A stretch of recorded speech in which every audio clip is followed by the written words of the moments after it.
All right, and welcome back to the Perry Athletic Department podcast. This is week number 4 here, joined by my co-host, Gene Winters. Thanks for being with us here again, Gene. No problem. And aptly named, we ran our contest a couple of weeks ago, and our new name is Walk the Plank, so we're working on some signage and different things here you're going to see in the coming weeks. But Walk the Plank, again, just the opportunity to talk a little bit about our athletic department, our student athletes, our teams, our community, and all of that goes along with our high school. And we were talking a little bit, we want to make sure we highlight some of our middle school athletes. Our middle school athletic director, Mrs. Allen, we'll have her on here in the coming weeks. We can talk a little bit about middle school athletics as well. So just everything that's going on in the athletic department, what's going on with our teams, some behind-the-scenes looks, and those types of things. We want to thank Dairy Queen as our sponsor. As always, each of our student athletes of the week here get a free meal deal and a blizzard over at our DQ. Their names show up on their video board out there on Route 20. So we'll start right off with our first athlete of the week and welcome Nikolai Nagy to our podcast. Welcome, Nikolai. Hi. All right. Well, thanks for joining us. Congratulations for being named the male athlete of the week here for the Perry Athletic Department. Our coaches will nominate their athletes each week. We'll talk through and so you're the reason you're here in this seat is you're our athlete of the week, and we'll talk about your season here a little bit and what made that happen for you. But talk to us a little bit first about heading off to Tiffin last week. We'll sort of do maybe the season in rewind here. We were at Tiffin last week. What do you like about going somewhere that's 2 to 3 hours away? You guys get to spend the night at a hotel. Is it a good team building experience? What do you like about doing that type of a trip? We usually do those maybe once a year. Well, I personally did not spend the night. I went the following day. Okay. But I got to see the football players, so it was nice. But usually it's great because I went 2 years ago down to Salem with the team, and it's a great team building exercise usually. So. Okay, great. And being one of the senior leaders, how have you been able to lead this season, knowing that you're one of 3 on the roster? It's very it's weird because I've been usually at top, but also in the middle at the same time because of how cross country is. I'm fast, but also I'm not fast enough for first place. But at Tiffin, it was my first time actually being up front with the Pirates. So. Okay. Cool. And then in a meet like that, so for those of you who don't know, again, just trying to give some insight into what the sport of cross country is like for you guys and what a race is like. You're out there, it's 3.1 miles. You're going essentially as fast as you can for those 3 miles for the entire race. We obviously know you can't sprint the entire way, but how do you run a race and not get caught up? You talked about being up in the front with some of your teammates and things, but when somebody goes out, and just like out of the gate sprints the first quarter mile, and how does your mindset work in terms of pacing yourself to run that entire 3 mile race? Well, usually I start off pretty fast. I'm not at a full sprint. I'm a little lower than that, and then I usually get into my pace, and then I hold that for about like a mile to 2, and every so often I'll like sprint ahead, try and pass some people, and when I pass them, I usually stay with them and then pass them and then go for the next person and the next person, and hopefully I get a good time out of it. So. Okay. And while you're running, what are you thinking about? Because most times when the average person is out running, they have headphones on, listening to music, but here all you have is nature and maybe in your mind thinking strategy. Most times, I got asked this at the CVC interview. I don't think about anything. I have my mind's just blank when I run. I'll hear my coaches and my parents scream at me. I usually hear that and take it and fix my form or pass that person or do what they tell me to do. So. I usually have nothing in my head, so. So what, we run, again, just to give some insight into the sport, we're running essentially almost every Saturday of the season. So, there are some programs out there, some teams, very few, I think, anymore that run any during the week. So you guys are training essentially 5 days a week, some hard days, some longer days, some shorter days in prep as you get closer to that Saturday event. And then those are big invitationals with sometimes, 100 teams could be there. I know that we'll talk about Riverside in a minute, but, so it's a big event on Saturday. And, how do you come into the week? How does your mindset for the week work in terms of knowing that it's similar to football? And we've talked to the football coach and things. You're working for 4 or 5 days and then play, and having your event. How does that work? Do you like that, or do you wish you were running a race a couple of times a week? I like that it's a practice and then the meet, because I get a chance to fix my form, fix what I've been doing wrong, and try and get better within that week. And most times you don't see improvement with that workout till like the following week. So this week I don't have a meet, so we're really hitting it hard on the workouts and everything. And so we're ready for next week with the dual meet against Geneva and Edgewood, I think. Edgewood. Yeah. Okay.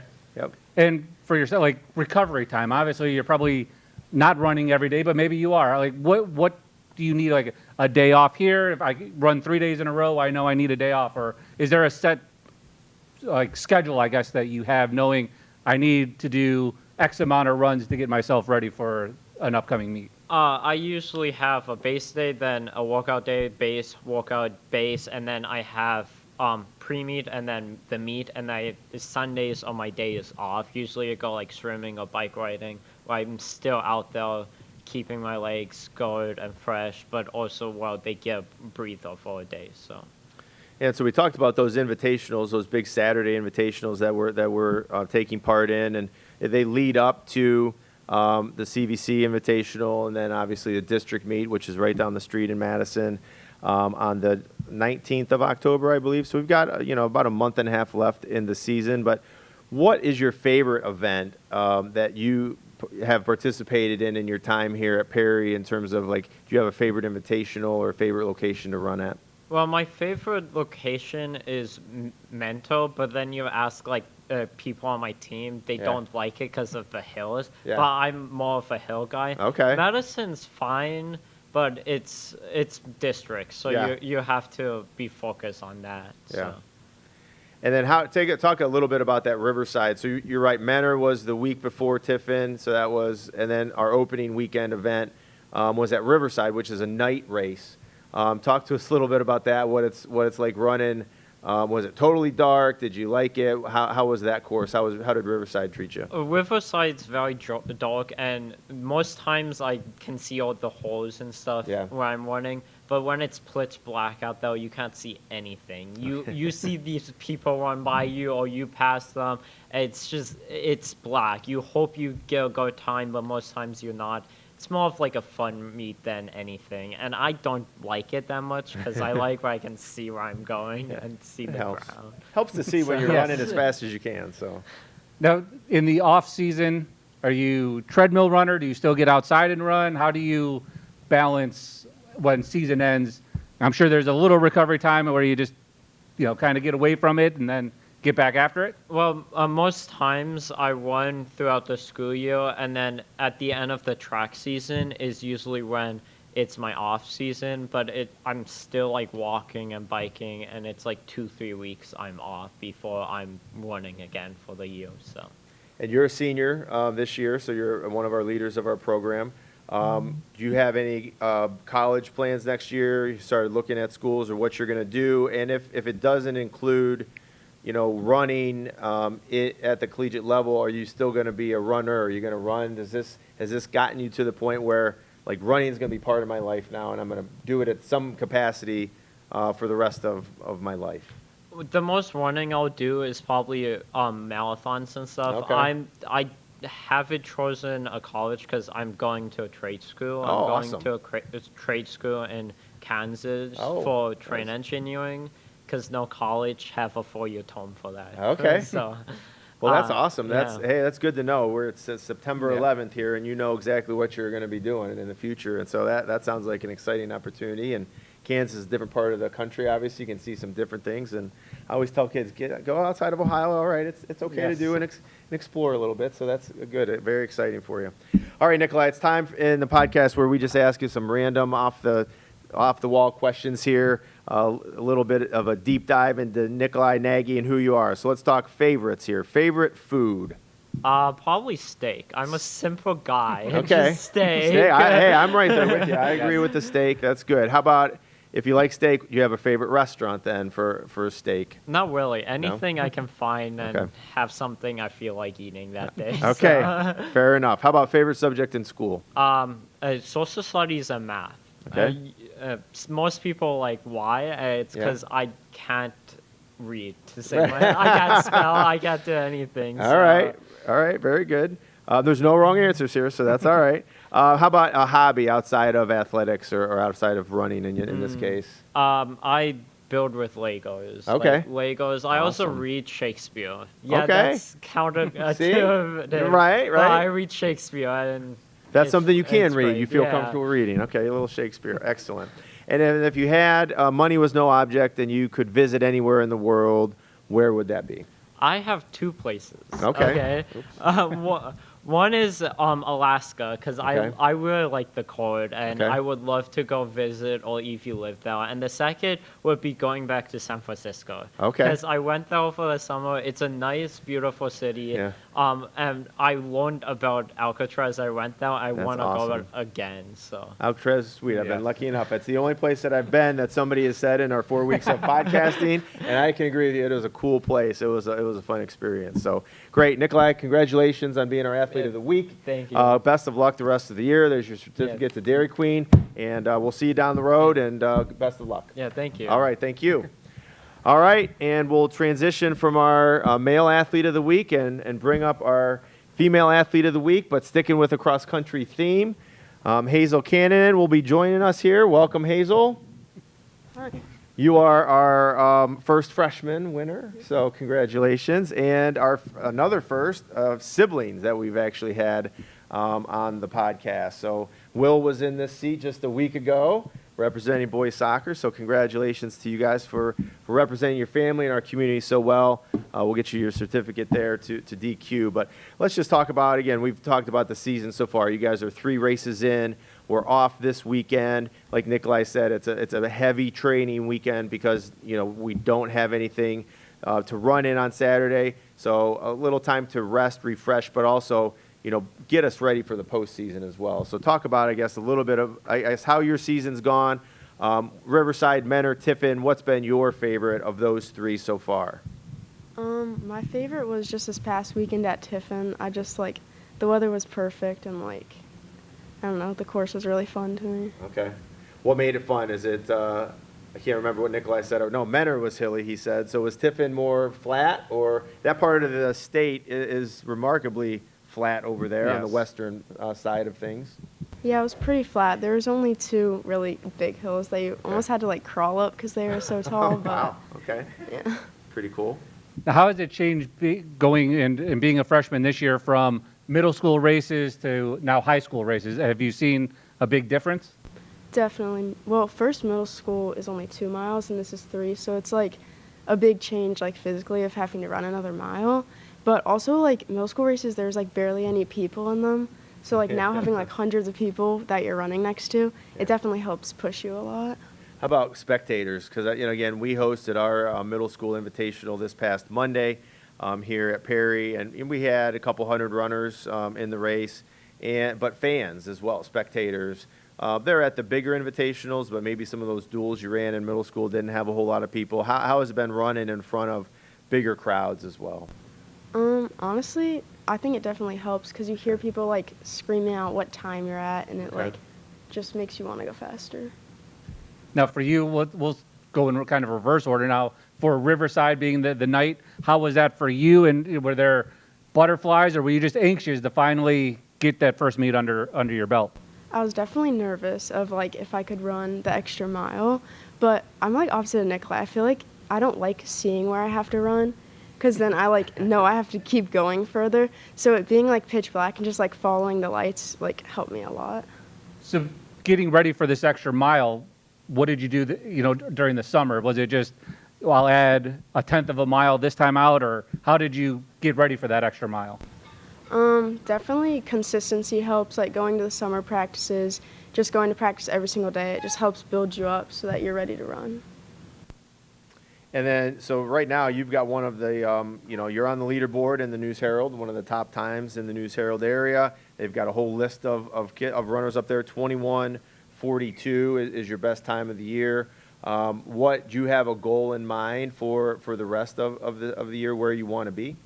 Well, I actually just PR'd at this last Okay, week. So even better. So what are you at now? 21:15. Okay, 21:15. So we cut another 27 seconds off there. I just hope I just keep getting better and like figure out like a better mindset to running 3 miles. Okay. So we have to say, like, what's your strategy then? Are you kind of that same way as Nikolai was talking about, where you kind of pace yourself a little bit, wait for your move, or are you just coming out of the gates fast right away and let everyone catch up to you? I don't really know. I kind of feel like I run the first half faster and then just like push through the last half. I try not to think when I run. Okay. Well, that's good. So, I know one of the, the thoughts of coaches have, and I'm sure runners are the same, like you guys want, you're starting to run in June. So school year ends. You guys are hitting the streets of Perry. You're going to different places to work out and things like that, 3 to 4 days a week. Maybe 5 days a week. You're probably doing some stuff on your own. So everybody thinks, oh, August 1 rolls around, I'm just going to come out and run 3 miles. That's not how it works. These guys are dedicated. You're at it pretty much all summer long. A lot of them are track athletes, so that starts in January, February. So, it's a broken record. I say it at all of our fall, winter, and spring awards banquets, where a lot of our athletes are 11-month out of the year type of kids. So. Talk to us a little bit about the idea of sort of progressing through the year and then being at your top, ready to get that PR at conference and then district and regional and so on to the state level if we can get there. Just that idea behind, getting just a little better every week. Yeah, it's definitely like something to think about. Also, now like some of the upperclassmen that were injured are coming back, so they'll help definitely push me at practice more and definitely in meets. So hopefully that just helps me improve a little bit each week. That's what I was going to ask you next, having the seniors leadership and how that has helped you, but now you just answered that. So let's go this way. Like, as these next couple weeks come about, are you just each meet looking to shave a little more time off, or like what kind of thoughts go into each meet coming up? Like, is it just I want to get better each? I'm sure it's more than I just want to get better than my last race. Yeah, definitely get better and just like get like kind of sort of out of my mind, like so I'm not just like thinking too hard about the races. So what do you do to get away then? Like when you're at home, race mind is turned off. Like what are you thinking about? What are you doing? What keeps you distracted from thinking running? Anything other than running, like hanging out with friends and stuff. All right, so let's go transition right into some of our questions to get to know Hazel a little bit better. We'll just same as Nikolai here, we'll throw some and see. There's no wrong answers here, but a little dive into some of your favorite things. Favorite food? Either strawberries or the orange chicken from Panda Express. Orange chicken. Okay, yeah, that's a good call too. We've had some interesting Oh, yes. answers over the 4 weeks. I don't think here. we've had any doubles yet either. No, we have not. No, we have not. That's good. So is that your favorite restaurant then? Would that be your favorite restaurant? Okay. Favorite subject in school? Probably science. Science. Okay. Hobby outside of cross or running or any other athletics that you do? Hanging out with my dog Oh, okay. and going to beaches and stuff. Okay, excellent. And then place in the world to visit that you haven't either you have been there like Nikolai or somewhere that you want to go. Money's not an object. You can go. I want to go back to Hawaii. It's warm Been to there. Hawaii. Okay, excellent. Did All Will prep you at all for this? He told me a little Yeah? bit about Okay. what to say. little secrets. That's what's Yeah. nice Yeah. when you're having a sibling when you win back-to-back weeks. So, Hazel, best of luck to you. Thanks for joining us today in our Walk the Plank podcast, and we wish you nothing but the best here as you move forward in your season. Thanks for having All right, me. thank you. All right, Hazel Cannon, join us from our girls athlete of the week here at Perry Athletic Department. And we'll just keep the cross-country theme rolling along here. Coach Thomas, I know they've got some practices coming up here in just a little bit, so we're going to get her in and out of here, and then we'll talk about the rest of our fall sports, that are happening here. Coach, thanks for joining us. Flying away. Yeah, that's, a little trick Thanks for chair having there. me. So just talk to us again. I know we talked to Nikolai, about that Tiffin trip. I mean, what do you think as a coach? Why is it important to do some things like that to sort of get out of the area, not do the same old every year, and get away with them for a night? They get to spend the night in a hotel as a team and sort of bond a little bit. What's important to you having an event like that? Well, first and foremost, we left, and they had time on the bus to just hang out and not necessarily talk about cross country or running, but just be together and enjoy each other. Cross country, it's an intimate sport, so you have to actually work together. You work together in meets and practices, and you need to know each other a little better. Yeah. That was part of the reason, but the other one, I wanted to get out of this part of the state because we see the same people and I love seeing them. They're fantastic, the competitors, but just to see a different aspect of the Division II. There's so many Division I programs up here that are great that I need to see. They need to see who else is out there. Lexington was down there, who's a perennial favorite. There were quite a few from my area where I grew up, so that was kind of fun to see. Tiffin's actually the first course I ever ran on in cross country, so cool. Not that meet specifically, but that course. So it didn't look anything the same. The hills were the same. That's it. Right, those two big hills. So what did you learn from your team after this Tiffin trip, and maybe over the first 3 weeks of this season? Well, first the Tiffin trip. They surprised me. We were faster than I expected. We had a hard week last week. 2 weeks ago, it was 95 degrees every day, and we didn't have the best. We had to do a little inside, go outside, so we didn't have the most consistent training over the last 20 days that we would like to. Some sickness and illness that people are getting over. Both teams rallied and did well for the competition. Little surprised about the hills because both Coach Martin and I said it's a fast course, and they interpreted that as flat, but it is a fast course. It is a regional course, so it's one of the fastest in the state. Okay. Usually when you come in, Boardman's hard. It's a hard So it course. starts, the first 800 meters is on a hill, and that, you get to ease into it a little bit, and it's nicely placed downhills at appropriate times, nice wide turns, which the course is fantastic though, but it was, anyway, that's, that's part of it. And then how do you come back from that Menor race? Like you said, you struggled a little bit, just some inconsistency with training and different things, and then you don't get the times that you want, which happens in every sport, right? You lose some games you think you're going to win, or whatever the case might be. How do you, as a coach, sort of, change that mindset or talk, some positive after a tough race like that? Well, Menor, they got out there and did the best they could that day.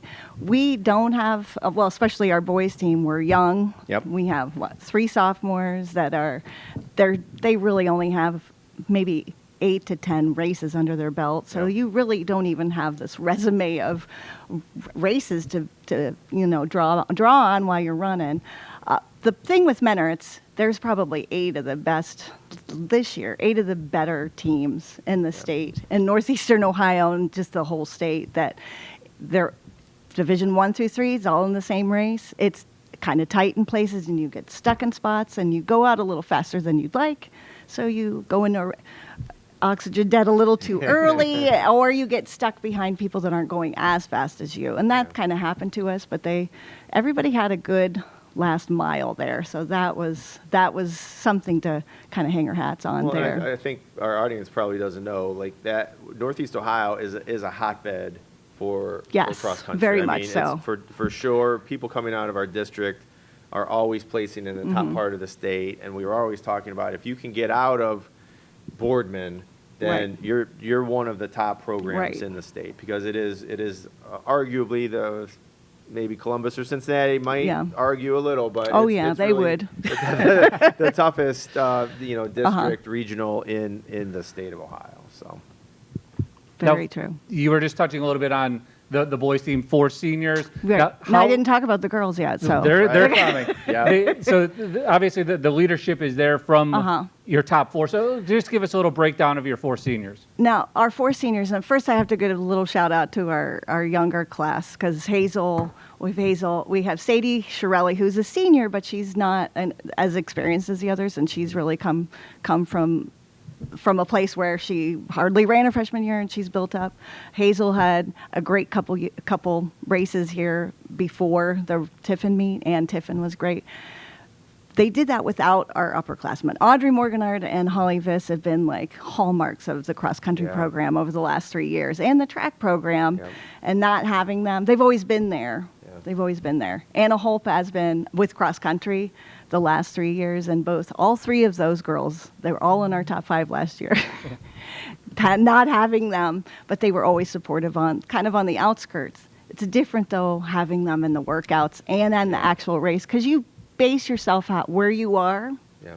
in a race from. So Hazel has Audrey to work with now, which is fantastic for her. So they can actually work together and So push Audrey's each other. back. Audrey's back. Okay. She opened up at Awesome. Tiffin. Yes. Okay. She's And back. Holly's and Holly's close? running. Okay. She's running now. So we had the whole team out running in a workout last week. It was very exciting. Does it make you obviously more excited now knowing, Yes. hey, we made it through the first 3 weeks Yes. with what we had, and now we're getting the reinforcements coming? Yes, yeah.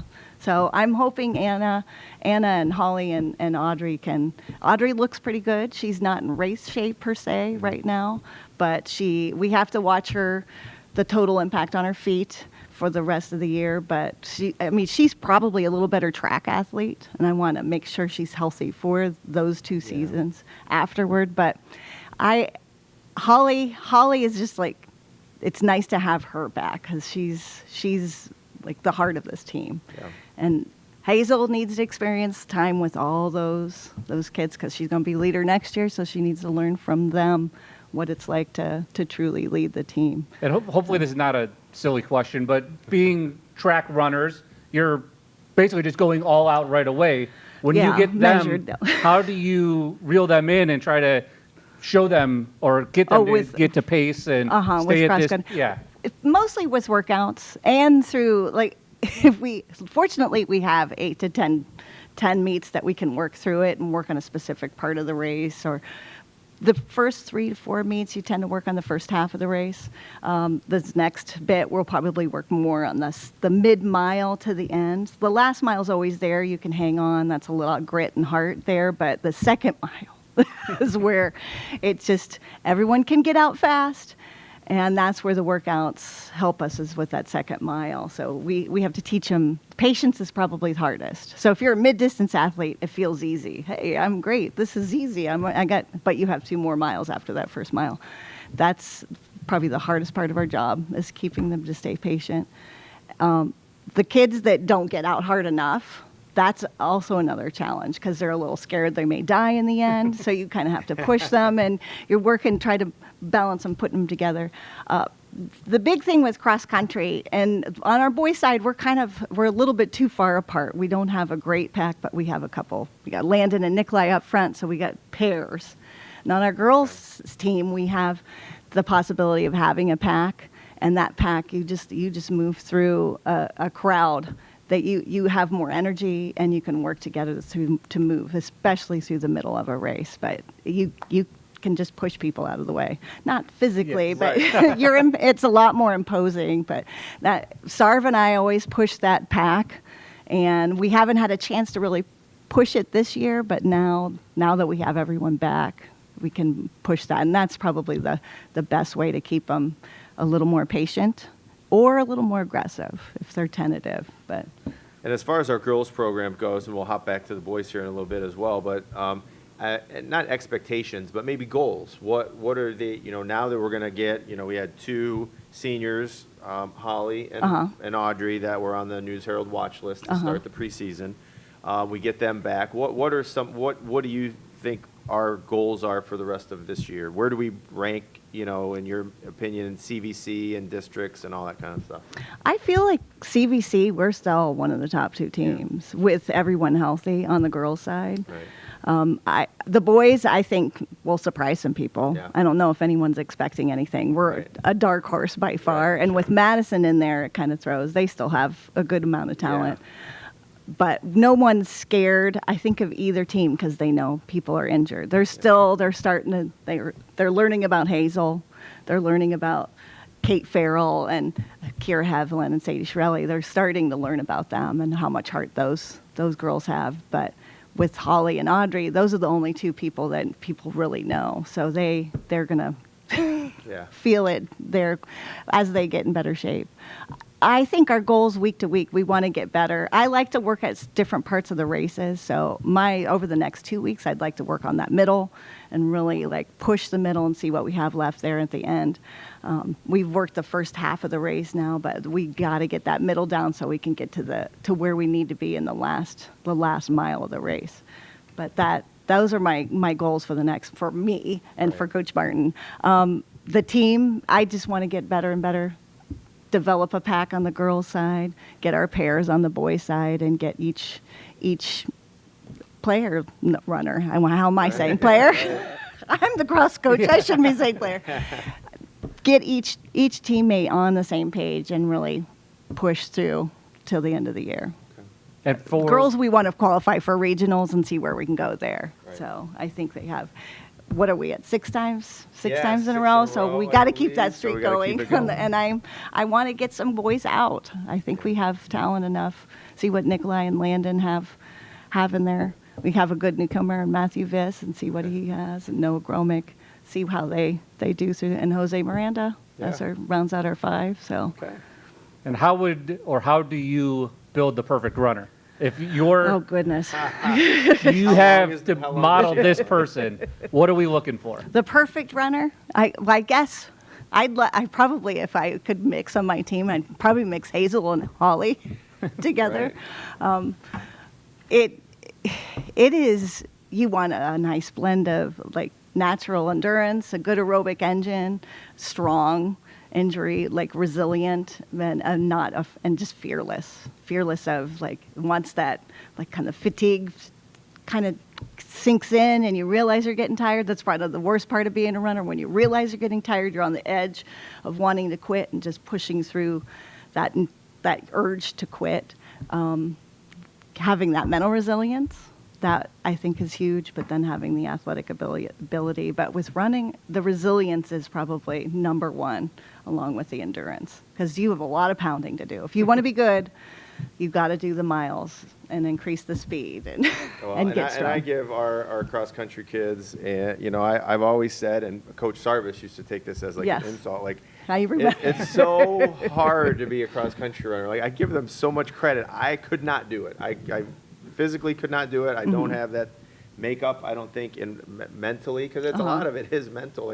Like our athletes just said, they're really yeah. not thinking about anything. They're just going out and doing it, and it's hard to go run as fast as you can for 3 miles. No break. And No and break. no break. No You're not- break. there's no walking. No. I would take 5 breaks. Yeah. But, so I give our kids a ton of credit for, to me, it's cross country and wrestling.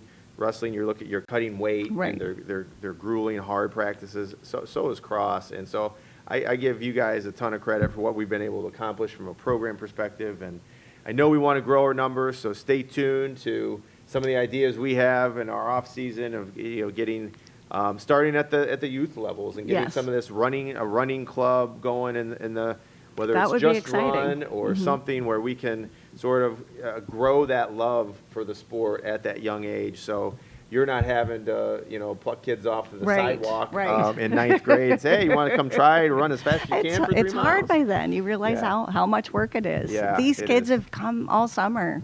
Or I know Nikolai traveled a lot, but he still Yeah. put time in on his own. Sure. I'm like, it is more early mornings. I'm not doing a good job selling right now. It's late evenings and fun all the time. But doing the hard and working through the struggle is what makes the sport great. Yeah. Like anything easy in life, you don't remember. It's not memorable, but you can remember, or you can be proud of yourself for getting through a tough race or a tough practice as a team or even as an individual. But that's what makes cross country great. It's the grit and the heart that you learn from each, no matter how fast you are. All right, Coach, thanks so much for Okay. joining us, taking the time. We Thank wish you you. guys nothing but the best of luck the rest of the year. Our program's in great hands, and good luck. Enjoy the weekend off, and it's sort of a bye got week, work and to do. and now we've got we've got 7 or 8 weeks right after it. So All right. good luck. Do I get Dairy Queen too? Oh, I'm coaches kidding. don't get Dairy Queen. I'm sorry. I'll have to ask Marie. Marie down at Dairy Queen has been awesome, so I'll try to work that in. All right. Thank you to Coach Thomas and our cross-country athletes here for joining us today. And we can get into some of the other fall sports and catch up on how they're doing as well here in our next section. Yeah, and obviously, I'm sure you've had a little bit of time to recover after Friday night. Wow. Obviously, that Dried out. maybe one of the most exciting games that you'll ever come across. And a lot of times games get built up, and frankly, they're duds. Right. This game lived up Yeah. to every hype that was placed on it for the last 2 weeks. Yeah, absolutely, for sure. It was a ton of fun. I know, we talked our coaches talked to the kids after the game, and it didn't go our way at the end. We lost by a point on the last play of the game. So, but the fact that they played in that game, they'll never forget it.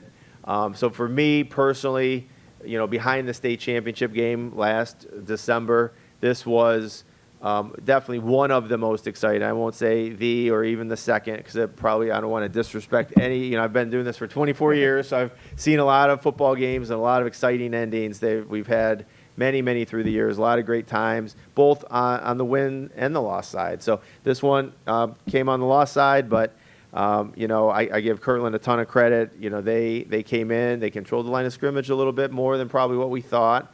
And but our kids made big plays when we needed to make big plays. We forced fumbles. We put helmets on the ball. Luke Savon chased Laverde down from behind and forced the fumble. I mean, just big play after big play after big play. Owen McCoon with some big runs in timely situations where, if you look at the number of first downs that they had and the yardage that they had, they had way more plays than us as well. Right. But, that means we had fewer opportunities, and our kids stepped up and made those plays and got us into an overtime situation.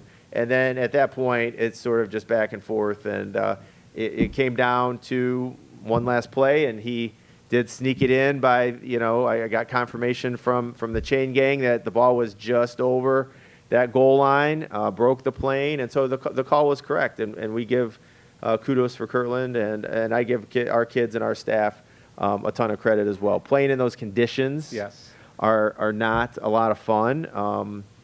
Whether you're playing in them or you're trying to have a tailgate party or we're expecting bigger crowds, all that kind of stuff, all that sort of went to the wayside when, it was literally a downpour for those of you who were there. And, the Spectrum game of the week, I know Spectrum was excited about it, talked to their announcers and everybody on CVC TV as well. So it was a ton of people watched it, even though we didn't have many people in the stands as we maybe anticipated.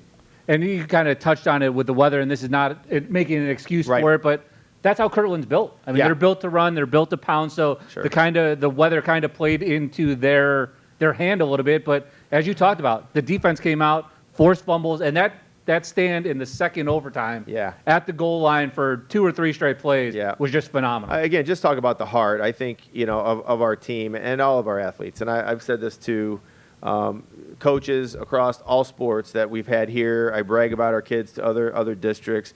Our kids will run through a wall, literally run through a wall to be successful. And they want to represent this community in such a great way that they will sort of go that extra yard. So that grit, that toughness, the determination to keep them out of the end zone in that particular case was Perry and Perry football in a nutshell. And so it gave us the opportunity to play a third overtime. We score, we kick the extra point, and then again they make 2 plays back to back, and here we go. We wish Kirtland nothing but the best of luck. It was really fun last year going back with them on that state championship run. We were checking in, our coaching staffs were talking.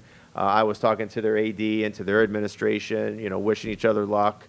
And we were both able to win a state championship. And to play a game in the News Herald area, there's never been a game with 2 defending state champions. So, and for it to end the way it did was again, not the way we wanted it to end, but it was an awesome game, an awesome experience for our fans and players and our community. When you were making the schedule this off season, did you try to find a Saturday game for this week coming after Kirtland, or just No. it happened to fall that No, way? It happened to fall that way. So the way our schedule's set up, this is a crossover game for us, not Cleveland Central Catholic. They're not in our league, but a Chagrin Valley Conference crossover. And the way it's scheduled now, we cross over with Madison and Geneva based on where you finish in the league. And so we technically had Madison on the schedule 2 times coming into this year. We wanted to keep the game week 1. That's where this game historically has been played, the Perry-Madison battle for the Little Brown Jug, all of that stuff. So we both went out, Madison and us went to find an opponent for week 4. You know, Coach Guesswich, and rightly so, you know, I gave him some options that he sort of was like, really? After we play Kirtland? And then, you know, not to look ahead past Cleveland Central Catholic, but we have Geneva coming in here week 5. It's our homecoming game. So to really play, like I'll just say it was Chardon, you know, as one option to play Kirtland, Chardon, Geneva in 3 back-to-back weeks would have been a tough ask of any program. I don't care what the Division 1 through Division 7.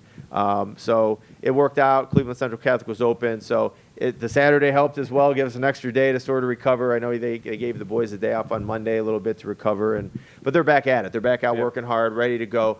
You know, the nice thing is that this game doesn't really have a ton of implications from a playoff perspective. Neither team will miss the playoffs because they lost on the last play of a 3 overtime game. So that said, you know, we're in the driver's seat. We control our own destiny from a playoff side of things. And I know they're working hard, and I know what their goal is, and it's to repeat and all of those things that no coach wants to really talk about, but that's their goal, and so I know they're working hard for that goal.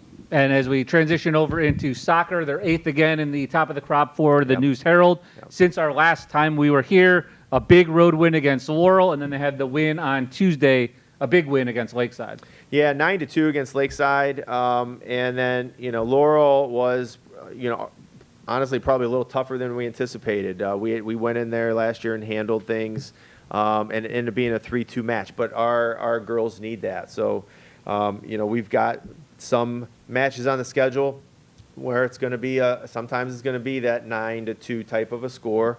And we for the second half of the second half last night, we played a lot of young kids, and that was a great experience for them.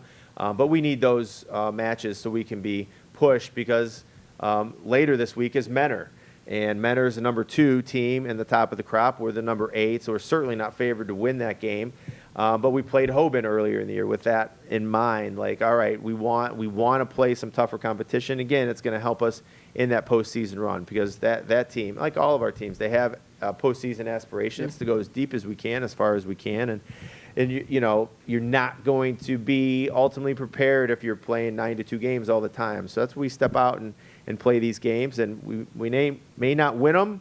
Hopefully we can be competitive and have a chance to win late in the game, but we play them with the idea that at the end of the year it's going to help us when we're in a district final game or a regional semi game, which again I know that team has aspirations of. And we talked with Coach about Jordan Rowan. She's leading the area in points and goals, and Dora Purcello also, who Coach mentioned, leading the area in assists. That's not counting what happened against Lakeside earlier this week. So if you're coming out on Thursday for that Menor game, just 2 names to keep an eye on, along with the full list. And if you missed it, you go back to week 2 of the podcast, and you can watch what Coach Stavar had to say about his whole entire team. He's pretty excited. Jordan has 90 career goals right now, so she's closing in on the 100-goal mark. She'll probably be there in another 2 or 3 matches.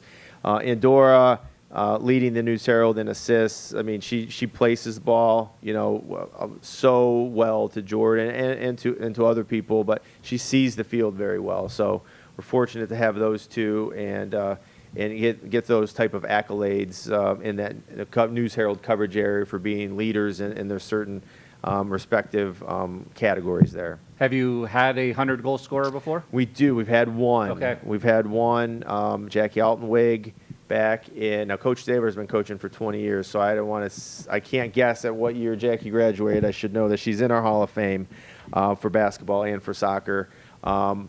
But yeah, maybe that's something to look up for the next pod when because Jordan will be breaking news. She'll be one of our athletes of the week here at some point. We haven't gotten to that point with her, but maybe as we get closer to that 100, we'll have her on. As we transition over into the boys soccer, they were on a really good run after a tough 0-4 start. They tied South, and then unfortunately earlier this week lost to Kirtland. Yeah, and Kirtland's a very strong program. And you know, I'll give you an example. I believe last year we lost to them 8-1, 9-1. And so, I give our kids on the boys soccer team a ton of credit. They had a very tough schedule to start, and they have rebounded well. They're playing like they can play, and they're learning from their losses. I think that's an important thing. We try to stress to all of our teams and all of our coaches, like we can learn from mistakes, we can learn from a loss, and I think we have, and we've learned what we need to do to be successful. So, you know, South, you know, we had that game. We got an unlucky PK called against us with under 2 minutes to go. Whereas the week before, we scored a goal under 2 minutes to go against Lutheran West. And again, Lutheran West was a 2-2 tie. They had beaten Fairview, which had beaten us 7-0 early to start the year. So that just shows the growth of this team in a short couple of weeks. And I know they're excited to continue on, you know, and continue to build. And I think that even though it was a loss with Kirtland, again, 3-1, it was 0-0 at halftime. It was 2-1. They poked one in with a minute to go or something. So it was really a 2-1 game, and we were being aggressive trying to score that tying goal, and they got a breakaway a little bit and scored a goal. So against a program of that caliber, we're not happy with the loss, but we're happy with the effort, and then we were able to compete with them right down to the wire. And girls tennis continued their winning ways last week with wins at Conneaut, Independence. They won at Crestwood. Also, last week they had senior night as well. So the momentum for tennis is continuing to roll. And we're still undefeated in CVC play, which, again, I know was one of their goals at the beginning of the year, was to win the Chagrin Valley Conference title. So we're undefeated there. We host the CVC tournament on Thursday here at Perry, Thursday the 19th of September. So that's a little different than what it's been in the past. It's been on a Saturday. But we're going Thursday the 19th, and we'll know by a couple of pods from now what the outcome of that, because they split their season into 50% regular season, 50% postseason tournament. So if we win the postseason tournament, we'll be outright champs. If we come in second, we'll be co-champs at worst. So I know they're looking forward to that. And then they roll in. They got a little bit of a break, a week or so between the CVC tournament and then sectionals will be that week of September 30th. To be determined what our location is. But, yeah, shout out to our seniors, our first senior night of the year.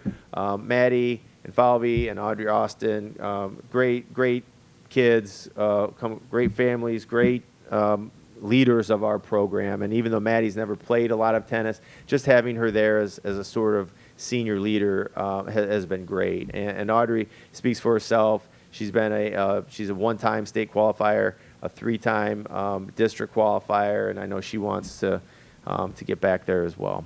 And if you can make it out Thursday, the girls will host Menor on the tennis court, so come out and check them out this coming week. Volleyball, straight set winner at home against Edgewood. We finally got their first home game last week, and then they had a tournament over the weekend. Yeah, tournament at Chagrin Falls. First of all, it was great to get them at home. It was our first home. I think that's the longest we've probably gone, maybe ever, before we played our first home match. They had 4 of them on the road to start the year, so that's almost 2 weeks. So to take Edgewood down and beat them, it's been a big rival. They're not in our division anymore, so there's not necessarily CVC implications on the line, but it's been a sort of an intense rivalry between Edgewood and Perry on the volleyball court. So to beat them 3-0 and then take that momentum into last weekend at Chagrin Falls, where we ended up placing 3rd overall with some really strong programs. Our only loss was to Bay Village, which is one of the best teams on the west side of Cleveland. So it's fun going to a tournament like that because, again, just like Coach Thomas mentioned, seeing some different schools and some different people out there, having the opportunity to play Bay Village who, again, very strong program. Great for our kids and great for our postseason. We are back in action Thursday the 12th at home. So it'll be a busy day on campus on Thursday the 12th. This is probably when the pod will drop, is that Thursday. So we'll have girls soccer at 5 and 7. We'll have girls tennis with Menor. Both of those were with Menor. And then we have Hawken coming in, who won the CVC last year. And so we will need to beat them in order to have, that goal for CVC volleyball. They're going to have to beat Hawken on Thursday to start things off. And boys and girls golf, they're kind of starting to wrap up their seasons, but the boys had a nice top 10 finish or top 5 finish at the Lion Classic, and then of course back-to-back wins earlier this week. Again, playing Quail Hollow, so they went there on this past Sunday, and so they didn't get to see the Browns play. So maybe that's a good thing? Probably a good thing. Yeah. Coach Dame's probably happy about that. But I digress. 5th place overall, finished in the top 5, again, against some really high-level competition. And the nice thing is we get to play Quail Hollow, which we play on Monday the 16th for our CVC postseason tournament, and then they will play sectionals there the following Monday the 23rd of September. So they'll play at Quail three weeks in a row, back to back to back, and it gets them, again, more comfortable. And that's sort of the same idea. We want to peak at the right time, at the right course, and have some of those opportunities to play on those courses. So boys golf's doing great and just beat West G twice. We'll end up finishing second in the CVC regular season, but very similar to tennis. CVC golf for boys and girls incorporates regular season and postseason into how the conference champion is determined. So if we can go out on September 16th at Quail Hollow and beat Chagrin, we would be co-champs, which I can't tell you the last time we won a CVC championship in golf. It's been a long time. Alex Dame we had on here, I think week 1 of our podcast. He's asking me all the time about golf records and golf this, because this team is right there. They're right there, competing against some of these records of all time here at Perry, and they're doing a great job. We'll see what happens in the postseason. Now, when their postseason starts on Monday, do they still have regular season matches, or this is the final week of regular season and you kind of, I don't know, with rainouts and things like that, if you have to make up? There will be potentially a couple of matches we need to make up after. So we may not know that day exactly what our standings are, but, we're 8-2 overall. And so, again, our only 2 losses are Chagrin Falls, which, is a state qualifying team now for the last 5 or 6 years in a row. So a fantastic program, state level, each and every year type of program. So to have your only 2 losses against that program, we'll take that. And but really, once the postseason tournament hits, their focus is, as long as it's not a CVC, hey, it's just go out and sort of get better, play a different course in prep for what ultimately will be the sectional tournament. Because same thing as cross country, we'll start at sectionals, we go to districts, and then right from districts to state. And I know these guys have that goal in the back of their mind as well. So see what happens. And I know one thing is, we start to wrap up this week's Walk the Plank. I know one thing that we wanted to talk about last week that we never got to, you see the signs everywhere, bus driver shortages. I know there were little issues last week.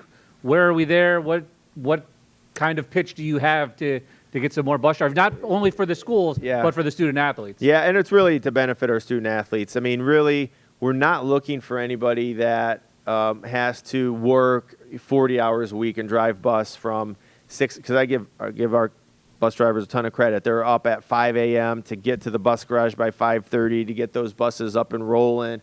We're not really looking for that type of full-time employment. If somebody wants to do it on the side, you do have to get your CDL in order to be certified, but it's a program that is paid for by the school district. We'll get you all the training that you need, and it's really a part-time deal. It's to really help with our athletic trips and our other field trip type of excursions that our students take here within our district. So, from 2:30 to 8 p.m. and you might have a trip every day. You may not. You can pick and choose. It's a very flexible schedule. So it's something that, if you're interested, that's really where we need. In that 2:30 to 5 o'clock range is when we depart for the majority of our trips. And that's where we struggle. Up until about 4:15, 4:30, all of our drivers are doing the drop-offs for our high school, middle school, and elementary school kids. So now, and then we're asking them to come back, and a lot of them do it. They do fantastic. They're literally dropping off their last student from the elementary school at 4:15 and rushing to get back here to take a team out to West Geauga for volleyball, which we did earlier this week. And we showed up a little bit late to West Geauga, and it's just something that happens a lot. We're certainly not the only district, but anybody out there who's listening and wants to make a little bit of extra money and, give me a call, shoot me an email, and I'll put you in contact with Randy Ushers, our transportation director. They do a fantastic job over there being short drivers from what we're used to in the past. And I know Randy himself, along with his two mechanics over at the bus garage, they didn't sign up to drive buses, but the three of them, along with everybody else who's agreeing to take trips after driving all day, Randy and his two mechanics are driving trips just so we can get our kids to where we need to get them to. And you don't see that everywhere, so hats off to those guys in our transportation department. And certainly we'll talk to anybody and everybody who might be out there thinking, I could use a couple of extra bucks. This would be a great way to do it and help us out. And I've slowly been cracking the code. So now when you go to listen to this podcast,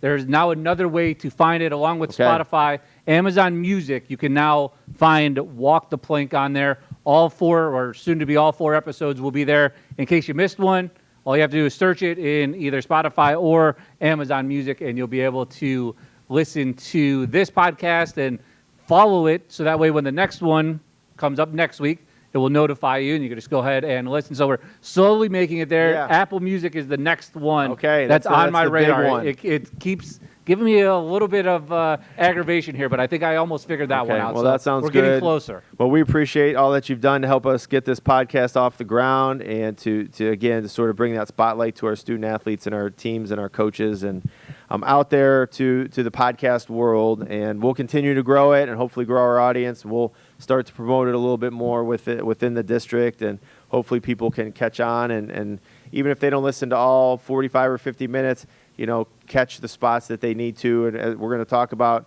it won't be long before we're talking about winter sports here. And we're going to talk about some middle school sports in the upcoming weeks. Golf and tennis are hitting those postseason areas. So those will be highlighted as well as we move forward here. So No, just another fantastic week. It was great for me learning a little bit more about the cross-country program. Obviously, I don't want to say a niche sport, but one of those ones that a lot of people might not follow or might not know about. And after having Coach Stavar in week 2, learning that soccer was more than just throwing the ball out and kicking it far, learning a little bit more about cross-country this week, and I can't wait till we start to feature the other coaches we haven't yet, but also maybe start to recycle some too, where now that they're into their seasons, where you might get a different perspective than when we had them in week 1, 2, or 3. Yeah, definitely. And it'll be a fun end to the fall season. Not that we're close to the end.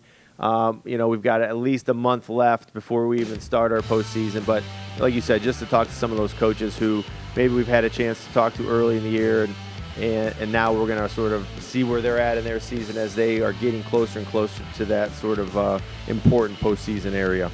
No, it is another fantastic week. Hope that all of you were able to sit back and enjoy this week and get to hear a little bit about the 4th week of the athletic department and what is going on here in the fall sports at Perry. All right, so follow us on wherever you can get your podcasts. Walk the Plank. Signing off for today. My name is TJ Rockwell. My co-host Gene Winters. Go Pirates.